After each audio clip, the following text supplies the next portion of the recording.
Sitting in a sterile law office, a grieving granddaughter watched her family's massive fortune handed over to her greedy relatives. Her inheritance, a worthless blank leather journal. But what felt like a cruel final insult became a multi-million-dollar treasure map the second she turned on a simple ultraviolet light. Rain lashed against the panoramic windows of Harrison Cole's towering Chicago law office, blurring the city skyline into a wash of slate and gray. Inside, the atmosphere was suffocating. Victoria Hastings sat rigidly in a high-backed leather chair, her knuckles white as she gripped the armrests. Across the polished mahogany conference table sat her aunt Amelia and her cousin Dominic. They were dressed in impeccable, aggressive mourning attire, Amelia in a sharp, tailored suit that cost more than Victoria's car, and Dominic nervously adjusting a vintage Rolex that peeked out from his custom cuffs. Reginald Hastings, Victoria's grandfather and the patriarch of the Hastings real estate empire, had passed away 3 weeks prior at the age of 82. His death was ruled a massive stroke, a sudden and devastating end for a man who had seemingly possessed endless vitality. For Victoria, the loss was profoundly personal. Reginald had raised her after her parents died in a car accident when she was a child. They had been inseparable for decades, sharing a love for history architecture and quiet Sunday mornings reading in his sprawling Lake Forest library. However, over the last 18 months of his life, a thick wall had been erected between them. Amelia had moved into the estate under the guise of caring for his failing health. Almost overnight, Reginald's longtime staff was dismissed. Victoria's phone calls went unanswered, and her visits were consistently intercepted by private security at the front gate. Amelia claimed Reginald was suffering from severe dementia, and that seeing Victoria agitated him. Victoria had fought back, hiring her own lawyers to challenge Amelia's power of attorney, but the legal wheels turned too slowly. Reginald died before Victoria could see him one last time. Harrison Cole cleared his throat, snapping Victoria back to the cold reality of the room. The lawyer adjusted his wire-rimmed glasses and broke the wax seal on the thick manila envelope. "Let us proceed," Harrison announced, his voice carrying the dry, practiced cadence of a man who dealt in death and money every single day. "This is the final will and testament of Reginald Thomas Hastings, amended and notarized exactly 6 months ago." Victoria felt a cold knot tighten in her stomach. 6 months ago, right in the middle of Amelia's isolation campaign, Harrison began to read through the extensive list of assets. The numbers were staggering. Commercial skyscrapers in downtown Chicago, luxury apartment complexes in Manhattan, vast tracts of undeveloped land in Texas, and liquid assets numbering in the hundreds of millions. "To my daughter Amelia Hastings, I leave the controlling 80% share of Hastings Real Estate Holdings, as well as the Lake Forest estate in its entirety."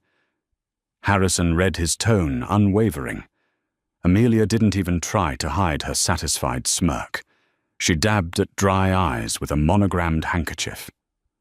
"To my grandson Dominic Gore, I leave the remaining 20% share of the company, the family trust located in the Cayman Islands, and the properties situated in Aspen and Miami." Dominic leaned back in his chair, exhaling a long, theatrical breath of relief. Victoria waited. Her heart hammered against her ribs. She didn't care about the skyscrapers or the offshore trusts. She only hoped her grandfather had left her the small, rustic cabin in Wisconsin, where they used to spend their summers fishing, or perhaps a modest sum to help fund her struggling antique restoration business. She just wanted something to prove that the man who raised her hadn't completely forgotten her in his supposed mental decline. Harrison turned the page, his brow furrowing slightly, before his features smoothed back into professional neutrality. "And finally," Harrison continued, "to my granddaughter Victoria Hastings, I leave my brown, leather-bound journal housed in the center drawer of my study desk. I leave this to her as a reminder that a life unwritten is a life unlived.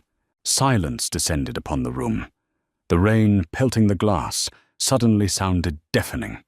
Harrison reached into his leather briefcase and pulled out a worn, scuffed brown leather diary.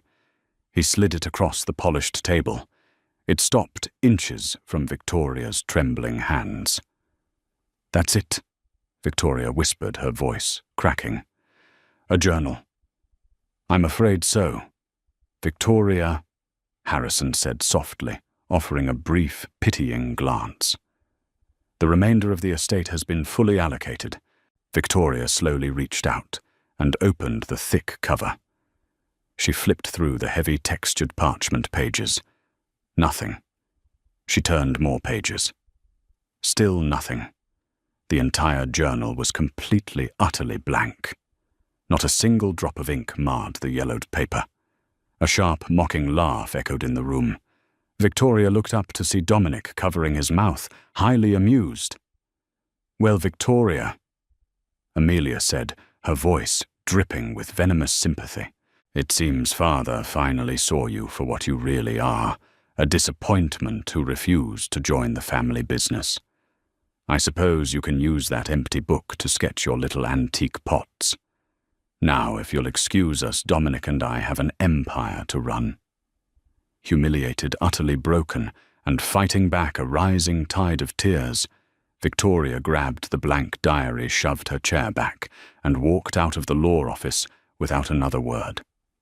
She had lost her grandfather all over again. Victoria's apartment in the Wicker Park neighborhood was a far cry from the opulent mansions her family inhabited. It was a cramped, messy studio, filled with the smells of turpentine, linseed oil, and old dust. As an independent art conservator, her life was dedicated to preserving the past, meticulously cleaning centuries-old oil paintings and repairing water-damaged historical documents. For 3 days after the reading of the will, the leather journal sat untouched on her kitchen counter. Every time she looked at it, a fresh wave of grief and anger washed over her. Why would Reginald do this, even if his mind was failing? A blank book was profoundly cruel. It was a taunt. It didn't align with the loving, fiercely protective man she had known for 25 years. On the 4th morning, fueled by a potent mix of espresso and sheer frustration, Victoria picked up the diary. She weighed it in her hands. The leather was genuine, likely 18th century calfskin, and the paper was heavy, acid-free rag cotton. It was a beautiful object, but inherently useless.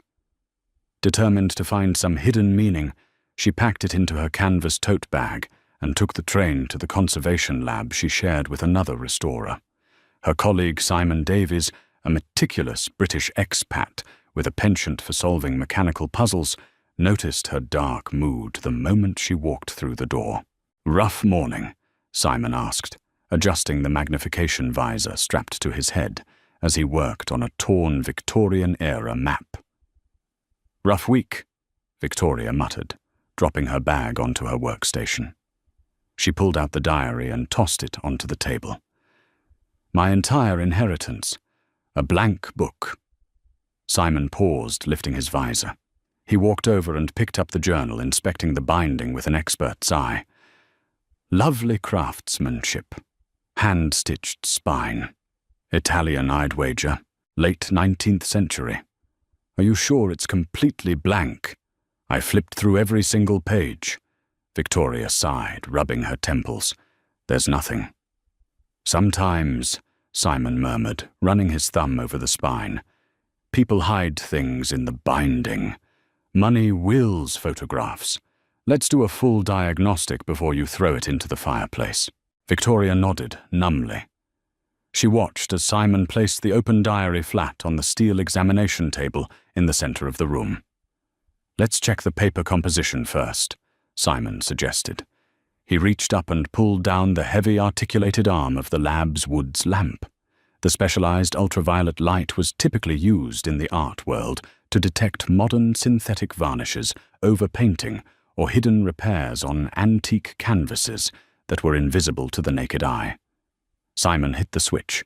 The overhead fluorescent lights flickered and died, plunging the lab into darkness. A second later, the Woods lamp hummed to life, bathing the examination table in an intense, eerie violet glow. Victoria gasped. She stumbled backward, knocking over a jar of brushes. Under the harsh UV radiation, the blank, yellowed parchment of the diary was suddenly ablaze.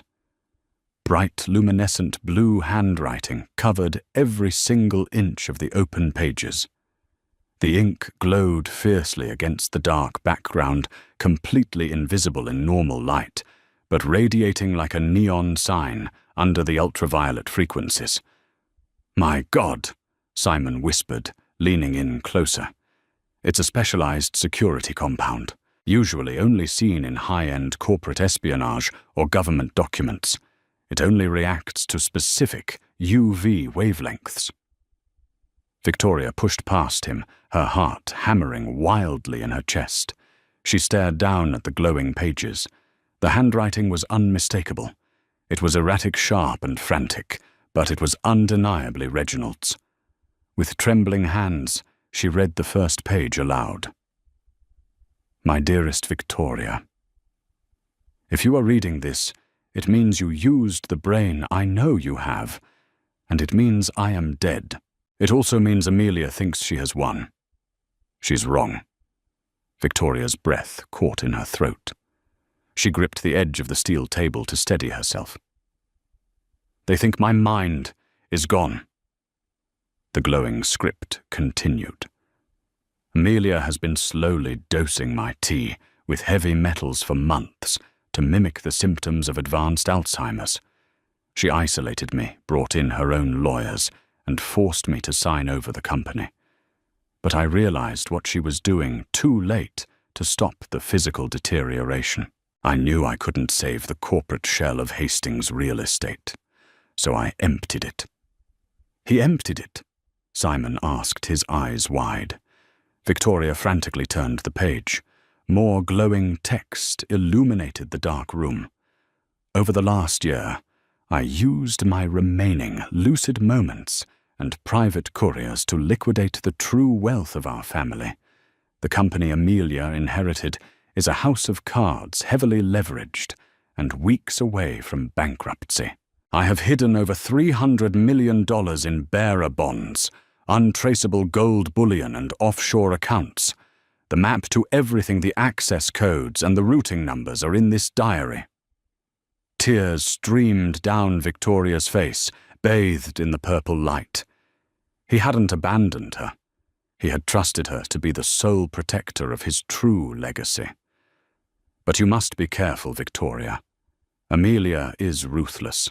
If she discovers the accounts are empty before you secure the assets, she will hunt you down. The first cash contains enough capital to hire the security and legal team you will need to fight her. But you cannot simply walk in. The first location requires a physical key." Victoria squinted at the bottom of the page. "Look to the spine, my brave girl. Tear it open." Simon didn't hesitate. He grabbed a delicate surgical scalpel from the tray beside them. He handed it to Victoria. "It's your inheritance." Victoria positioned the scalpel at the top of the antique leather binding. With one swift, decisive motion, she sliced down the hand-stitched seam. The thick leather parted. Tucked deep inside the hollow of the spine, wrapped in a thin layer of wax paper, was a small, intricately carved brass safe deposit key. Engraved on the head of the key were the letters MSB, Manhattan Secure Depository. Simon identified immediately. "It's a private subterranean vault system in New York for ultra-high net worth individuals." Victoria pulled the key from the binding, her palm closing tightly around the cold brass. The grief that had consumed her for weeks evaporated instantly, replaced by a surging, white-hot adrenaline. She wasn't just a disinherited, cast-aside granddaughter anymore.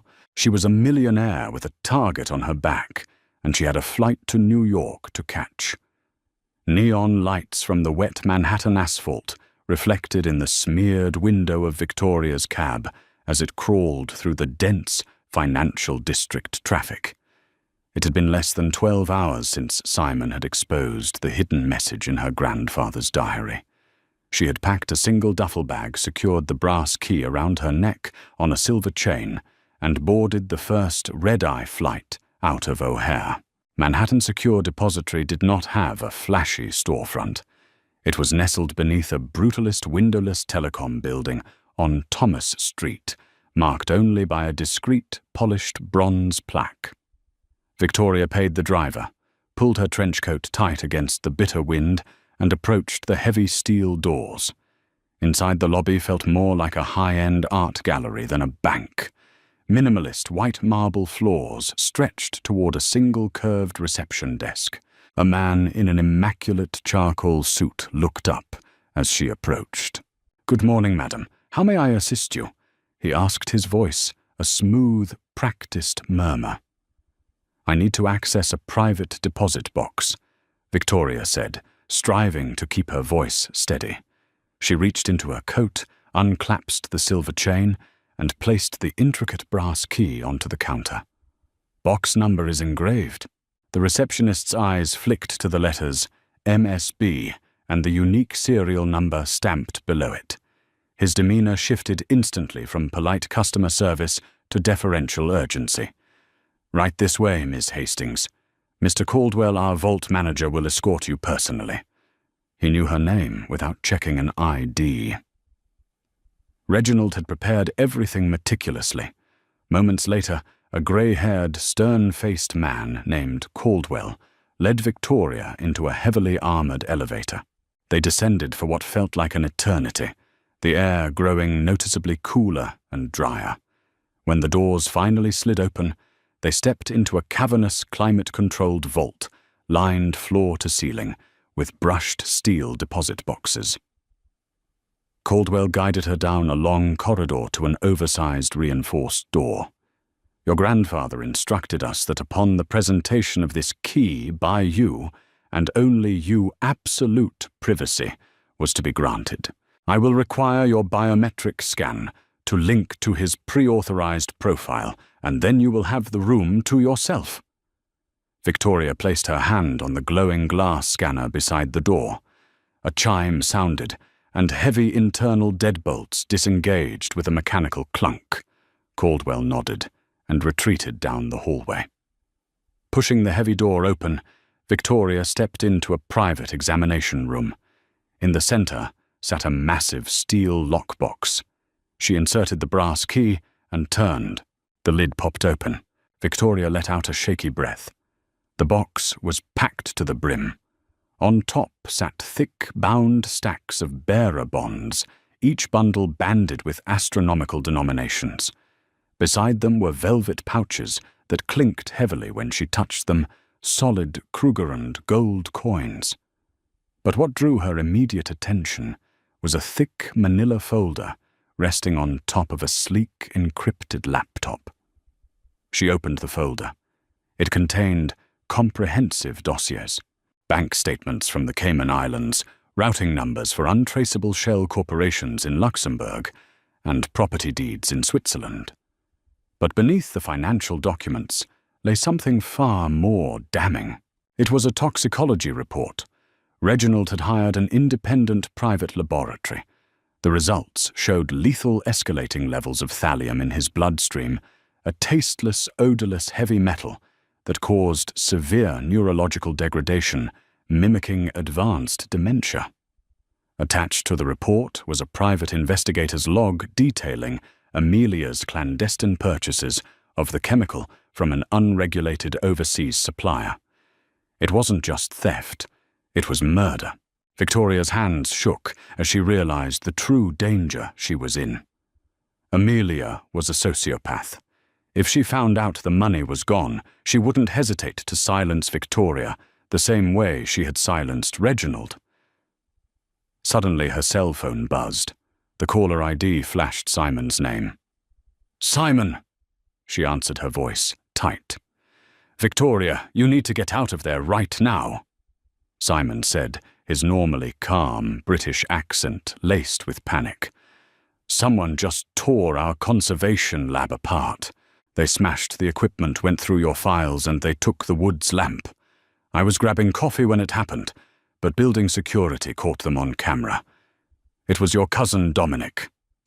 Ice flooded Victoria's veins. "Amelia must have tried to move funds to cover a margin call this morning and hit a wall," Simon continued rapidly. "They know the accounts are empty. They know you have the diary. If they tracked you to my lab, they can track your flight. I'm at the vault in New York," Victoria whispered, packing the folder, the laptop, and a handful of bearer bonds into her duffel bag. "I'm leaving now." "Don't go to the police yet," Simon warned. "Amelia has half the precinct captains in Chicago in her pocket. You need leverage and you need protection. I know exactly who to call." Victoria said, her eyes landing on a business card tucked at the bottom of the lockbox. It bore a single name, John Sullivan, and an encrypted satellite phone number. Reginald had written a note on the back for when the wolves come to the door. Sullivan was a former private military contractor and Reginald's most trusted fixer. Victoria shoved the card into her pocket, zipped her bag, and stepped out of the examination room. As she walked briskly down the main vault corridor, the elevator doors at the far end chimed and began to open. Victoria froze. Through the widening gap, she saw the polished leather shoes of two men. One of them was adjusting a vintage Rolex. Dominic. Victoria didn't wait. She spun around and bolted down a secondary aisle of deposit boxes, her sneakers squeaking softly on the marble. "Hey!" Dominic's voice echoed sharply through the vault. "Stop her!" Victoria scrambled toward a heavy fire exit door at the rear of the subterranean complex, a feature Reginald's meticulous notes in the diary had highlighted in glowing ink.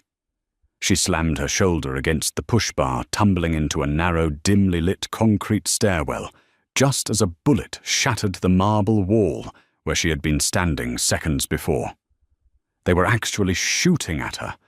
Adrenaline obliterating her fear, Victoria sprinted up the stairs, taking them two at a time. She burst out into a busy service alley behind the telecom building, gasping for air. Rain was pouring down now in sheets. She blended instantly into a crowd of delivery workers and pedestrians, pulling her collar up and dialing the satellite number on the business card. The wolves were at the door, but Victoria was no longer the helpless prey. 2 weeks later, the atmosphere inside the executive boardroom of Hastings Real Estate Holdings in Chicago was poisonous. The mahogany table, once the site of Reginald's visionary planning, was now a sinking ship's command deck. Amelia paced furiously before the panoramic windows. Her tailored suit looked slightly rumpled, and dark circles bruised the skin beneath her eyes. Dominic sat, slumped in a chair, chewing his fingernails nervously. "The creditors are giving us 48 hours, Mother," Dominic said, his voice trembling. "If we don't produce the capital, they're initiating hostile bankruptcy proceedings. It's going to be public. The SEC is already sniffing around." "I am aware of the timeline, Dominic," Amelia snapped, slamming her hands onto the table. "Where is she? You had her trapped in New York and you let her slip away with a bag full of paper. We need those offshore routing numbers." Dominic flinched. "She vanished. It's like she has professional help. My guys can't find a trace of her anywhere." "Then find her friends, find the restorer, tear the city apart until..." The heavy double doors of the boardroom swung open with a resounding crash. Amelia and Dominic froze. Victoria walked into the room. She was no longer the grieving, intimidated girl who had sat in Harrison Cole's law office. She wore a sharp, minimalist black suit, her posture radiating an icy, unshakable authority. Flanking her were 3 large men in dark tactical suits. Leading them was John Sullivan, a man whose scarred jawline and cold assessing eyes immediately made Dominic shrink back in his chair. Behind the security team, stood a familiar face, Harrison Cole, the estate lawyer, clutching a very different set of manila envelopes. "Victoria," Amelia sneered, recovering her composure and masking her panic with venom. "How dare you interrupt this meeting? Security. Security has been relieved of their duties." Sullivan stated his voice, a low, gravelly rumble. He locked the boardroom doors from the inside and stood in front of them, crossing his arms. "What is the meaning of this?" Amelia demanded, turning her furious gaze to the lawyer. "Harrison, you work for me." "Actually, Amelia," Harrison said, looking highly uncomfortable but resigned, "I work for the executor of the true Hastings estate, which as of this morning's filings is Victoria." Victoria walked slowly to the head of the table, her grandfather's chair. She didn't sit. She placed the heavy brass-bound ledger and the encrypted laptop onto the polished wood. "You tore apart my lab. You sent armed men after me in a bank vault," Victoria said, her voice eerily calm, carrying the precise measured cadence her grandfather used when closing a hostile takeover. "You thought because I spent my life fixing broken things I wouldn't know how to break you." "You have nothing," Amelia spat, though her hands were shaking. "I have power of attorney. I have the legal majority share. You have 80% of a shell company drowning in $2 billion of debt," Victoria corrected, tapping the laptop. "Grandfather emptied the accounts while you were busy poisoning his tea." The word hung in the air like a guillotine blade. Dominic went pale, dropping his hands to his lap. Amelia's eyes widened, the facade finally cracking. "I have no idea what you're talking about," Amelia stammered. Victoria opened the laptop, turning the screen to face her aunt. On it was the high-definition security footage from the kitchen of the Lake Forest estate, recovered by Sullivan's team from an encrypted cloud server Reginald had secretly set up. The video clearly showed Amelia crushing capsules into Reginald's evening tea. Next to the laptop, Victoria tossed down the thick medical dossier containing the heavy metal toxicology reports. "Thallium poisoning, Amelia. It's a cruel, agonizing way to kill someone," Victoria said, her voice dropping to a harsh whisper. "You stole his mind, you stole his dignity, and you tried to steal his legacy. But he outsmarted you. He left me the map to the real fortune written in an ink that required the one tool he knew I used every day." Dominic suddenly leaped from his chair, lunging toward the boardroom doors. "I didn't know about the poison. I swear, Victoria, it was all her idea. I just wanted the money." Sullivan didn't even draw a weapon. He simply stepped into Dominic's path, catching the younger man by the lapels and hurling him effortlessly back into his chair, where he stayed whimpering. "The authorities are waiting in the lobby," Victoria announced, looking directly into Amelia's horrified, defeated eyes. "Federal agents for the corporate embezzlement, and Chicago homicide detectives for the murder of Reginald Hastings." Amelia collapsed into the nearest chair, staring blankly at the video loop of her own crime playing on the laptop screen. The empire she had murdered for was dust, and the niece she had discarded was holding the urn. Victoria picked up the empty, scuffed leather diary from the table. It was just a book now, its secret purpose fulfilled. She turned her back on her ruined relatives and walked toward the door. Sullivan stepped aside, unlocking the heavy wooden panels and pushing them open to reveal the flashing blue and red lights of police cruisers illuminating the glass lobby below. "Ms. Hastings," Harrison Cole called out weakly as she crossed the threshold. What do you want me to do with the company filings?" Victoria paused, looking back at the boardroom one last time. "File for Chapter 11 bankruptcy. Liquidate the physical assets to pay off the immediate creditors." Victoria instructed, her tone resolute. "Once the rot is cleared out, I'm going to rebuild it. The right way." She stepped into the elevator, clutching the diary to her chest. Her grandfather was gone, but for the first time since his death, Victoria didn't feel alone. She had a legacy to protect and a completely blank slate to write her own future. Did Victoria's brilliant revenge have you on the edge of your seat? The twists in this hidden treasure drama prove that underestimating the quiet ones is always a fatal mistake if you loved this story of justice, inheritance, and satisfying karma. Hit that like button right now. Don't forget to share this thrilling tale with your friends and subscribe to our channel for more intense, high-stakes audio dramas every single week. What would you do with a blank diary? Comment below.